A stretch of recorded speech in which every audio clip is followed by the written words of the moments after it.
Making sales social is about engaging your likely audience, your likely prospects as you build the offer. So you are truly co-creating with them, building a runway so that you are identifying both prospects and likely referral partners while you tweak and iterate the process. So when you finally have an offer for the market is welcoming it and cheering you on, not saying like, who are you? What's this? Everything I'm doing, I want to make sure that there's an audience before I put a lot of energy, money, and time into creating it. Welcome to the Making Sales Social podcast, featuring the top voices in sales and marketing. Join hosts Bryn Tillman and Bill McCormick as they discuss the best tips and strategies they are teaching their clients so you can leverage them for your own virtual and social selling. Here are your hosts, Bryn Tillman and Bill McCormick.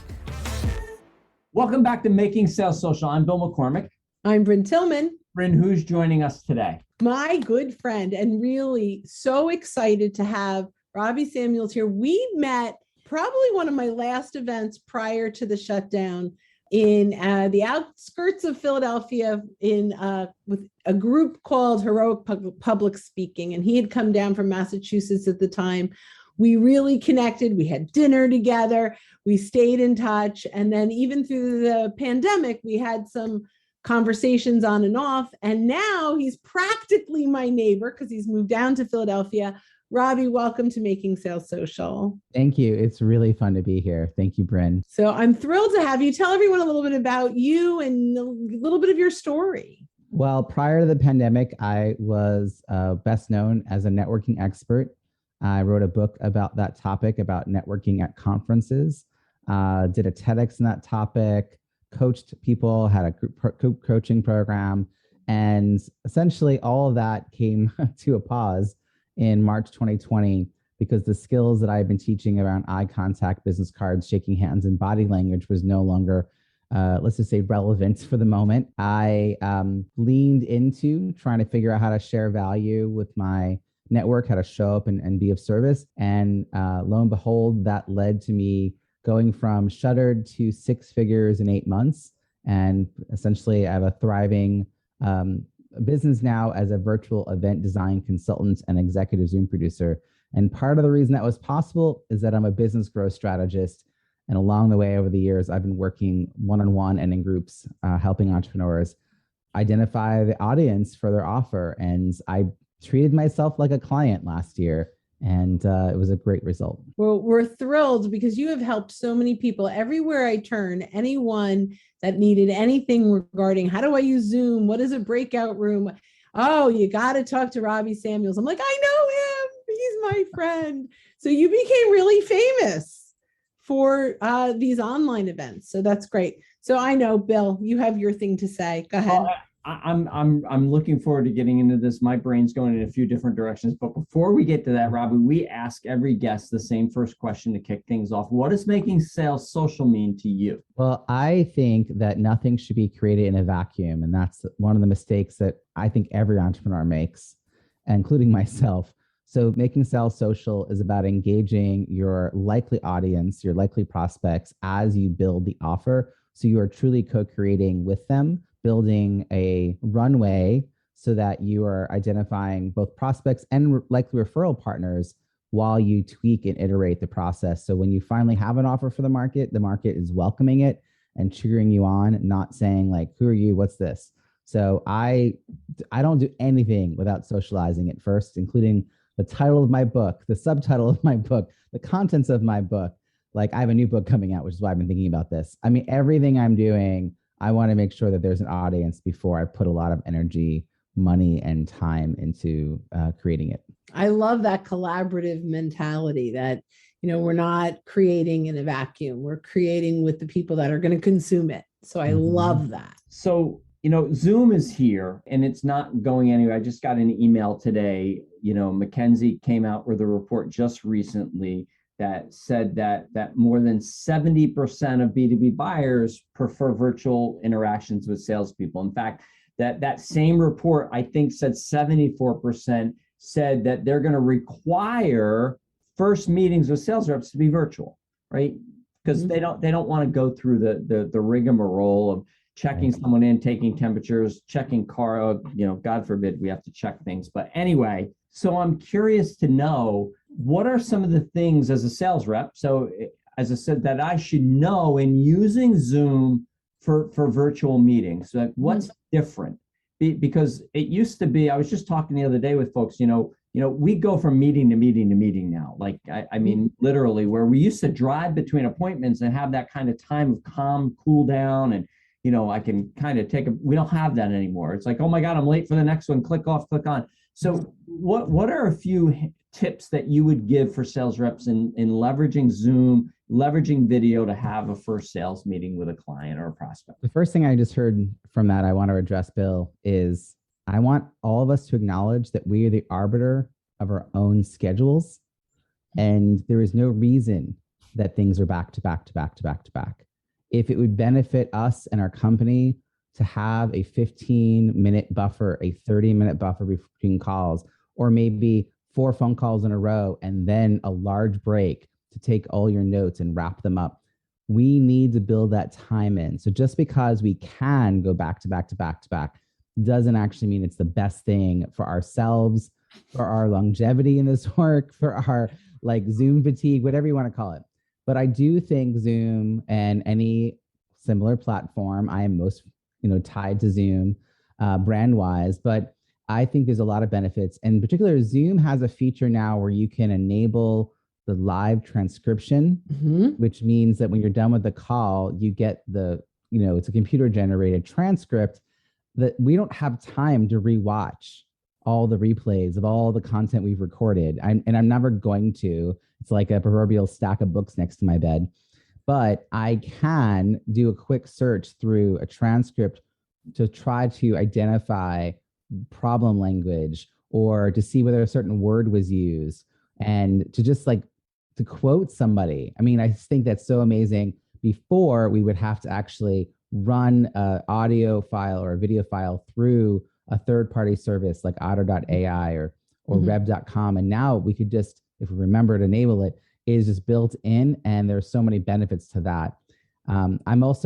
I believe it's possible to engage people online and to create that relationship. I've met more people and had deeper connections in the last 18 months than the 3 years prior. And I know and like a lot of people. So I am big in person. I taught people how to network in person. For me to say it's all possible, it's just that we have to be thoughtful about how we're leveraging not just digital tools, but also analog tools in making sure an event and a meeting is really, truly engaging and welcoming everybody. I love it. I'd like to ask, because I know I want to move into the direction of building the audience on social. But before we go there, I want to ask, on Zoom, when you're in a business development role, when you're in a sales role, do you have any tips for making that a little more engaging? Or I know you have tips. What are some of your tips for making? One is, I mean, I have been looking at you the entire time we're doing this call. And a lot of people don't do this. This is the simplest thing we can do. It's free. It requires a tiny bit of training on our part. But if I just did this the entire time, looking down or looking over, whether I'm looking over at you in the gallery or looking over at my notes the whole time or looking over at my other screen. I mean, I think that looking at the camera, and there's lots of things you can do to train your eyes to go up there. My favorite actually is someone I know puts googly eyes above their camera, literally. Oh, I love that. They glued some googly eyes. But you could take a picture of someone that or your pet or something you love and cut a tiny little hole in the bottom for the camera part. Have that be something you look at. You can, put arrows from the sign here, stickers. I have a little tiny piece of tape, and I know that's to the left of my green light. And I just make sure I know that this is the first step towards engagement, because averting my eyes throughout the whole call is really a missed opportunity for connection. And everything else we do are bells and whistles compared to this. This is baseline. Know enough about your content to not have to be staring down the whole time. So I love that. And I need to hear that, because I'm looking at you from I'm looking at your mouth move, and then, but you don't see that. You see me looking down because your picture is below mine. So I need to hear that. I did a whole presentation that was recorded for an outbound conference, and I was looking at the side the whole time. Right now, there's 3 of us, so you could actually drag me from the bottom to the top row and move me underneath your camera. Oh my God. How easy is that? And now I'm really looking at you and the camera. Right. Smart. Yeah. I got what I needed. That was awesome. Mic drop. Yeah, I got yelled at, so I've got to build buffers into my schedule. But yeah, I mean, often, so I look at the dot. There's on my camera, there's a white dot. That's what I look at all the time. But got to weigh it, because a lot of communication is nonverbal, right? I actually, your peripheral vision is quite good, because when I've got a gallery full of people, I can see when someone's smiling or shifting. I'll call out their name. That's another form of engagement, to acknowledge, oh, yep, Bryn gets it. Now Bryn's going to give me a big smile. Yeah. Right. And like over time, I have cultivated those people into being regular attendees of the events that I host, because they now feel identified as part of that community. I mean, I think that's part of this, is like, how do you help people feel like they're part of the experience? I will tell you, putting you right under camera is such an easy thing, and now it's so easy. I love that.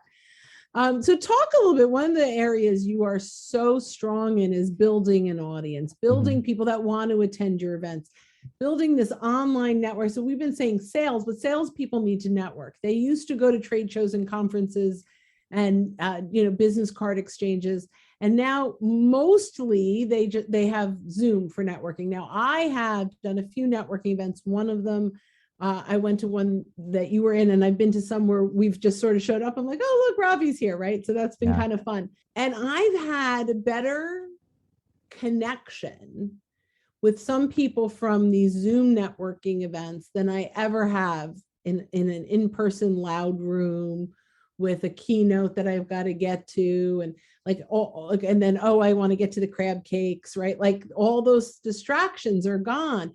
But talk about how do you draw in an audience? How do you build an audience for networking? Looking to up your LinkedIn game? The Social Sales Link team has you covered with our LinkedIn Sales Accelerator, a guided social selling program that includes training, coaching, and so much more. Visit socialsaleslink.com/in for more details. Again, that's socialsaleslink.com/in. Well, yeah, because I mean, there's audiences for what you're trying to sell. The thing I would just say about that is that I tend to work with entrepreneurs, particularly entrepreneurial women in their 50s and beyond, who are working on their product market fit and lead generation once they figure that piece out. And for me, I'm always telling them to lean into their existing network and go find people who know, like, and trust them.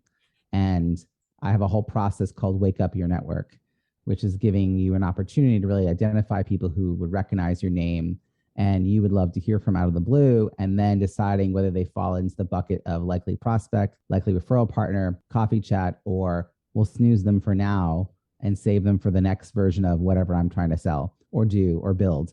So I just think for whatever we're doing, whether it's an event or it's a product or service or whatever, that us understanding who are those people that are go-to people in our network to help us spread the word, make introductions. To me, we've already met 80% of the people we need to know to be successful. That is a belief that I have. And a lot of us think about networking in the context of going to events and, spraying and praying our business cards, but 80% of the people we've already met. So what are we doing to really leverage, engage, connect, deepen, whatever word you want to use, with the people and remember them? Because it's not who you know or what you know, it's who you know, who knows what you know. And I'll even add, and will they remember you? So when my events thing started, I will say that I within 2 days of struggling, I came to accept what was happening. I had been listening to Rachel Maddow, so I kind of saw the writing on the wall, and everything was gone. And I was really trying to figure out how to show up and add value in a world that no longer needed my services. And my peer network, I was meeting with a peer mastermind, kicked me in the butt and told me to go create something, that networking for me was not happening only at events. And so I wrote 9 ways to network in a pandemic, and then thought that night, Thursday night, I should do one of these. And that is how the first virtual happy hour got scheduled for Friday at 5 on March 13th, 2020. Wow. And people say, why is it Friday at 5? It's like, because I got the idea at like 7 o'clock Thursday night. So, and I'm impatient, so I want to get going. So I hosted that week, and I've hosted it every week since, including on Christmas Day. And it's 18 months later, and we're still, building community and collaboration and incredible engagement. So I will say a big piece of that is consistency, showing up consistently. The other piece is continuous improvement. Every time you speak or host online, or pretty much do anything, we should get 5% better. And so what I did those first few times and what I do now, nothing. Do not compare the two, right? Don't judge me on my first 3 attempts, judge me on my last 3. And so I think consistently showing up and offering value, being responsive to what people need, iterating. I mean, it's really kind of hard to fail because you're always going to be learning something. So even if something's not working, like I could tell you all the things that I tried to sell in the beginning of the pandemic that didn't work. But instead, I can tell you I created multiple revenue streams that did work, right? So don't get stuck in what didn't work, learn from it, iterate it. And I've not sold to that community. Like that is not a community that I charge for, but it is what absolutely launched all the referrals into all the other things that I do have as revenue. So, and the credibility and my know-how. I mean, I don't know where I'd be if I hadn't decided to do that. That's awesome. It's funny. One of the things that we teach, it's a core piece of what we teach on LinkedIn, is to take inventory of your existing connections.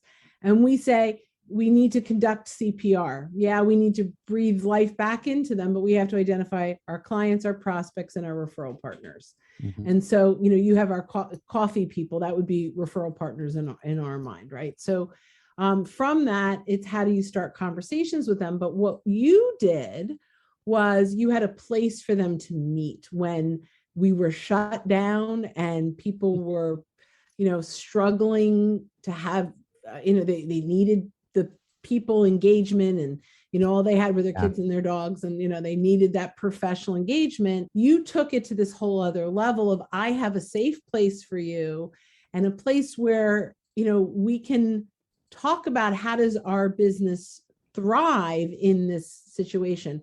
And we have a mutual friend, Lynn Williams, who said, you got her through the pandemic. Your group was, one of the most powerful things for her. And I know she talks about how grateful she is to that. So it's sweet to hear. Yeah. I joked, Bryn, the first couple of times that people were just grateful to talk to someone online, like they weren't in charge of feeding. Like we were trapped at home, and at its height, in its heyday, we had 50, 60 people every single week. But there are people who've been coming weekly 50, 60, 70, 80 times. Like, dedicated to this space. And those relationships, even if I don't see them for 4 months, like I'm not going to forget who these people are, and vice versa. So I think that's the key that changed between in-person and virtual, was that in-person was annual, maybe monthly, but not every month, right? Yeah. Monthly when you can get there. I think I wasn't attending things that were consistently week to week kind of activity. B&I groups or things like that. Right. I wasn't doing that. And I think that's where those relationships get strengthened. And in person, that was a very kind of onerous thing to do. Like, to take up the time. It was a real commitment. It was a lot easier to say yes in a virtual space. And I think that really mattered. Well, I was going to say, and wouldn't you think virtual levels the playing field? Because when I show up in an in-person event, I can go find Bryn and Robbie, and we can stand in the corner and we can have our little, our 3 and no more, 4 and no more. And somebody comes up and talks to us, we kind of give them the death stare because we don't want to talk to them. Not Robbie, he's good at that. No, he was part of our group. I included him in virtual. No, I mean he brings people in. You should, right? Yeah. But in virtual, you're not able to do that. You can't go off on your own. It really levels the playing field. And I just think of the groups that I've been a part of in these last 18 months, and I've developed some really close relationships with people that I never would have met, that I never would have had. I may have had a phone call. It's not the same. Larry Levine. Right, exactly. And now when I see them, it's going to be like, oh my God, like long lost friends. You remember when Twitter was still cool and like no one was really on it, and we all talked about what we had for breakfast? I remember getting tweet introduced to someone. I was at a live event and someone said, you should meet. She's not here. Twitter introduction. We followed each other, tweeted back and forth for a few months. And I walked into an event and she was standing there and she ran over and gave me a hug. I feel like it's like that. It's like that intimacy of being the people who've explored this relationship online, and then you suddenly have an in real life moment. I can't wait to get back to hugging strangers. I mean, I can't wait for that. Yeah. And I also experience like this online being great. Yes, Bryn. Yeah, there's a quote by Brian Fanzo, and his quote is, and I'm gonna tweak it afterwards, but his quote, which is 10 years old now, is social media does not replace a handshake, but it turns a handshake into a hug. So virtual meetings do not replace a handshake, but will turn the handshake into a hug. Yeah. So yeah. I just wanted to share that before I forgot. So I don't know if you know who Brian Fanzo is. I love him. Yeah. Yeah. Yeah, he's a great guy. One of the things that I've been focusing on lately with my new book is around how do you turn like this network that we all have into clients. And my focus has been research calls and really developing an audience before you develop the offer. And it's really, you know, what it reminds me of Mike Michalowicz's Profit First book. It like blew my mind. But, you know, in retrospect, it's so obvious that we should treat ourselves like that and like take the money out before we spend the money on other things. Like, you know, it was sort of like, duh, you know, I was like struggling with this question. And I feel like it's the same thing. Like, why would we create an offer without knowing if we had buyers? So talk to me about the book a little bit and some of the insights inside the book that everyone. Well, the book is called Small List, Big Results. Launch a successful offer no matter the size of your email list. Now, that subtitle is really pointing to the problem, the little p problem that everyone experiences, the symptom. They think the reason they're not able to sell is because they have a small email list. So they go and they hire people to help them build an email list, but they already have a network. So you could have a 0 email list, a 100-person email list, a 2,000-person email list. It doesn't matter. You have a network of people who already know, like, and trust you that you've probably known for 10, 15, 20 years. And it's a question of how do you wake up that network and have those research calls, identify the problems that people are saying they have, which is, I call them, they're symptoms, but I call them little p problems because in the minds of those people, they're problems, but they're not the problem that you see as an expert. And one of the things I think we often do is there's a mismatch between the solution we sell and what people think they need. And so we're selling a solution and people are like, I only have this little tiny problem. That's not me. And so we need to make sure in all of our marketing, all of our outreach, all of our conversations, whatever we're doing, that we're always helping people kind of think differently. So they're not just thinking about their small p problem, but they're becoming more aware of the actual problem. And maybe realizing like you might be a person who can help them with a solution, right? Like starting to see you as that guide. And then ultimately it's a question of what is the cost of inaction? If you know there's a problem and you have a solution and you have a guide, not taking action, what, you know, and then the question is there a now moment? And at that point, people are just asking to work with you. Like I'm all about attraction-based selling. I'm not just pushing things on people that they don't need. So that the book is really about that. The solution is not build a bigger email list. The solution is to go and think about your network. But it also talks about goal setting and how, you know, working with 12-week sprints is a lot of storytelling. I have this idea that in between 12 weeks, so rather than quarterly goal setting, which is something I was an advocate for a very long time, and benefited from greatly, that you do 12 weeks and then you have 4 weeks where you're not focusing on all your goals. But, you know, you can wrap them up a little bit, but week 1, it's about reflect and assess what happened. Not the whole week, right? Let's take a couple hours. Week 2, take some time off, relax and rejuvenate. Week 3 is about that just in case learning, which is, you know, the replays, the books, the podcasts that pile up when you're really focusing on other things. And then the 4th week is about setting strategic goals with all of that in mind for your next 12 weeks. When you focus on quarterly goals, there's no downtime. You're always taking from your goal time. If you take time off, if you do anything that's not focused on those goals, it feels like we've got to keep running. And I think there are problems as entrepreneurs that we don't build in that downtime. So I've been doing that now for the last 1.5 years, and it's been very helpful to see looking ahead that I have time off built into my calendar and time to do all these pieces. That's awesome. I don't. So I have to start listening to this. I'm the back to back till 9 p.m. every night. So I think I need to absorb some of this. Yes. And Awesome. we all do. So well, we could keep going, but we are coming to the end of our time, Robbie. So thank you so much for being with us. Tell the folks how they can connect with you, find out more about you and what you're doing. Well, you can go to smalllistbigresults.com and you will find not only a link to buy the book on Amazon, but also all the bonus material, which I'm calling the Big Results Toolkit. And I walk people through lots of these workbooks related to materials in the book, how to wake up your network, how to analyze the problem language, the 12-week sprint, what to do in between the 4 weeks. All of that's actually is downloadable material. Even if you don't buy the book, you can get the content either way. And I also would love people to join me any Friday, 5 o'clock Eastern, nomorebadzoom.com. And robbiesamuels.com is just the home for all parts of my business. I'm a multi-passionate entrepreneur, and that's the place where it all makes sense. Fantastic. Love it. Yeah, well, this was so much fun. Thanks for being with us for another session of Making Sales Social. And to our listeners, thanks for joining us. And this week, as you're out and about, don't forget to make your sales social. We'll see you next time. Bye-bye, everyone. Thanks for listening, and join us again for more special guest instructors bringing you marketing, sales training, and social selling strategies that will set you apart. Don't forget to subscribe to get the latest episodes from the Making Sales Social podcast. Leave a review down below. Tell us what you think, what you learned, and what you want to hear from us next. You can also listen to us on Apple Podcasts, Spotify, Stitcher, and Google Play.